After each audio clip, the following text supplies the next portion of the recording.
বাংলাদেশ ক্রিকেটের এক অনন্য নাম মাশরাফি বিন মুর্তজা। মাঠের লড়াকু অধিনায়ক, কোটি মানুষের ভালোবাসার মাশরাফি এবার আলোচনায় এক আবেগঘন বক্তব্যকে ঘিরে।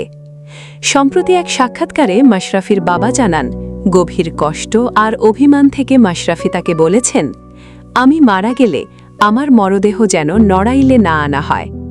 এই একটি বাক্য যেন নাড়িয়ে দিয়েছে ভক্ত সমর্থকদের হৃদয়। কারণ নড়াইল শুধু মাশরাফির জন্মস্থান নয়, এটি তার ভালোবাসা, সংগ্রাম আর অসংখ্য স্মৃতির জায়গা। পরিবারের দাবি, নিজের উপার্জনের টাকা দিয়ে এলাকার উন্নয়নে কাজ করেও নানা ঘটনায় মানসিকভাবে ভেঙে পড়েছেন সাবেক এই অধিনায়ক।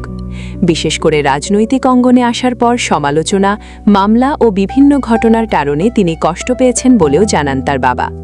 তিনি আরও বলেন, এই দেশে ভালো মানুষের মূল্য নেই, ভালো মানুষের রাজনীতিতে না আসাই উচিত। এদিকে মাশরাফির এমন বক্তব্য ঘিরে সামাজিক যোগাযোগ মাধ্যমে চলছে ব্যাপক আলোচনা। কেউ বলছেন এটি একজন কষ্ট পাওয়া মানুষের অভিমান, আবার কেউ দেখছেন রাজনৈতিক বাস্তবতার প্রতিফলন হিসেবে। তবে মতভেদ থাকলেও একটি বিষয়ে একমত অধিকাংশ মানুষ, বাংলাদেশের ক্রিকেটে মাশরাফি বিন মুর্তজার অবদান কখনো ভোলার নয়।